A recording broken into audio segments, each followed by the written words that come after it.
Clock has started. Roger. Aurora 7. A capsule named by its pilot, astronaut Scott Carpenter, leaves Earth for the vastness of space. It's the second time the United States will send an American into orbit around the Earth. The first orbiting astronaut, John Glenn, launched a few months earlier and proved the United States could indeed successfully send a human being into space, navigate his ship in orbit, Oh, that view is tremendous.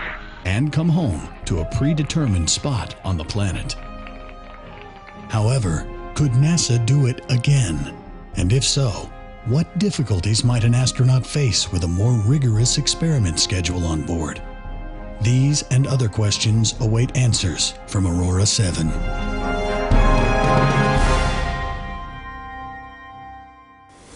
For months, the second Mercury capsule planned to take an astronaut into orbit had steadily been readied on Launchpad LC-14.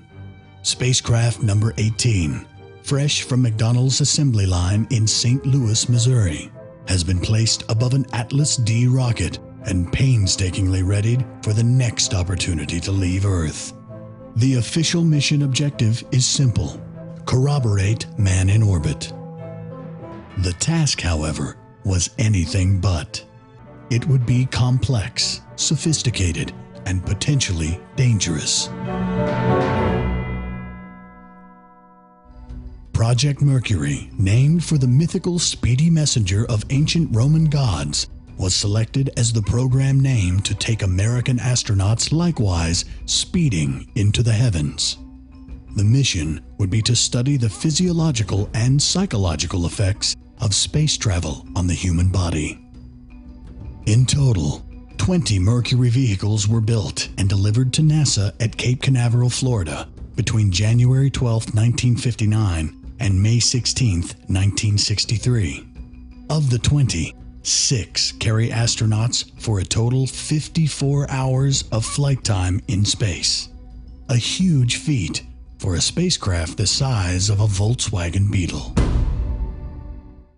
Starting in 1959, a total of 508 volunteer military service records are screened and whittled down to 110 active-duty military pilot candidates. From there, the number was finally reduced to 7.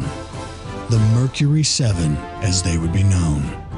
The word astronaut would still need to be invented. Little bit of shaking. The early morning launch of the Atlas D rocket was near perfect. Pretty smooth. However, trouble soon arrived as Aurora 7 slipped into orbit. As was experienced by John Glenn in the Friendship 7 capsule, the spacecraft's pitch horizon scanner, an important navigational device for properly aligning the spacecraft's orientation to the planet, had malfunctioned. Upon discovery of the malfunctioning scanner, steps are taken to manually correct the flight path. However, the adjustments only address a few of the problems that will plague the mission. During the first dark side pass, Carpenter maneuvers his craft to observe ground flare experiments in Australia. By too eagerly pulsing the maneuvering jets to rotate the capsule from side to side, the limited hydrogen peroxide fuel supply is depleted faster than ground controllers anticipate. Fuel levels are lower than expected. I've remained in automatic. I can stop this excessive fuel consumption. With the aggressive rotations comes an excessive heat buildup inside the capsule. Carpenter reports that sweat is interfering with his vision and making course adjustments much more difficult.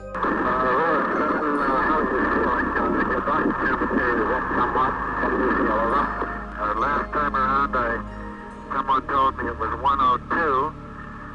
I don't feel, like I'm that hot.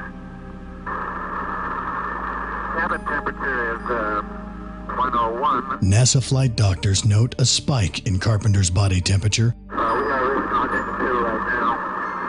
But as long as you feel okay right now. All right, I feel fine. Which may explain the slowed speech pattern in various reports the astronaut had made to ground control. Engineers meet to plan an abort. However, a discussion with ground technicians and flight controllers resolved to continue the mission. Soon, planned observations of weightless liquid and orbital targeting balloons, photography of terrestrial features, and other meteorological phenomena are carried out. All the while, ground control stations around the globe maintain a watchful eye on the slowly depleting fuel supply. Unknown to Carpenter or anyone on the ground, another malfunction awaits.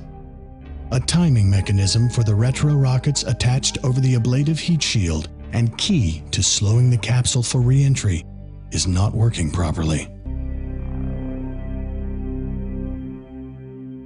As the time for the rockets to fire automatically comes and goes, Carpenter must manually flip the trigger switch within a second.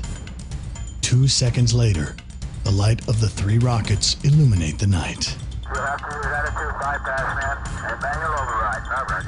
3, 2, 1, 0. Okay, fire 1, fire 2, and fire 3. Although 3 seconds may not appear critical, when traveling over 17,500 miles an hour, or literally 5 miles per second, 3 seconds equates to 15 miles back on the ground. To survive his descent back into the thick atmosphere of Earth, Carpenter would need to gingerly coax what little fuel remained and make minor re-entry angle adjustments to control his falling capsule by manually steering the capsule and keeping the horizon in view through his one and only window.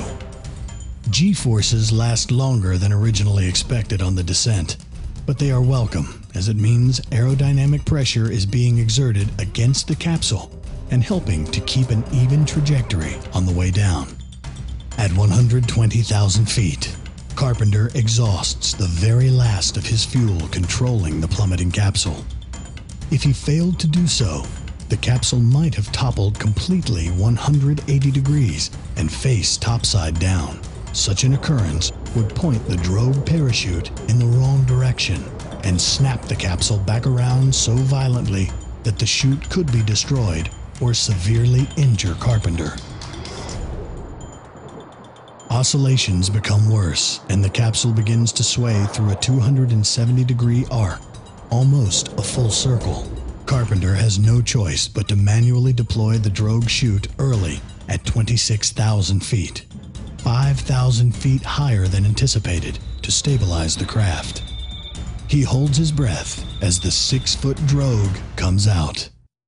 In good shape, and the descent comes back into control. Soon, the altimeter shows 10,000 feet. Carpenter manually deploys the chute and slows the craft before splashdown. Back on the ground, Gus Grissom, the second American in space, and now capsule communicator, or Capcom, at Cape Canaveral Control Center, advises Carpenter he had indeed overshot his target area and that recovery teams were on their way.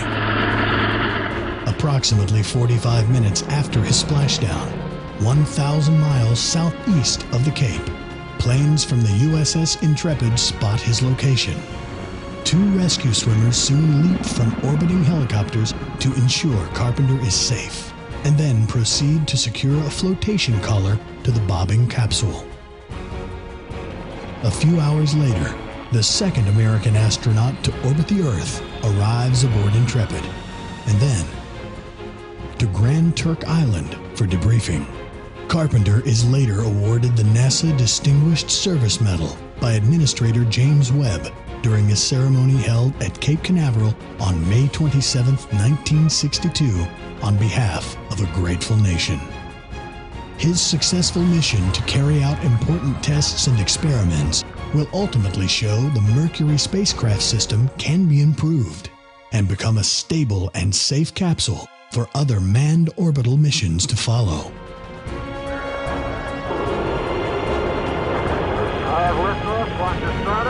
From Mercury to Gemini, from Apollo to the Space Shuttle, the final liftoff of Discovery, and eventually Orion, the contribution of Scott Carpenter and the thousands of men and women who helped get him to orbit and safely home started a legacy that continues to this day. a uniquely American legacy to learn and create a safe, durable, and reliable method for our astronauts to explore our world and those beyond the solar system.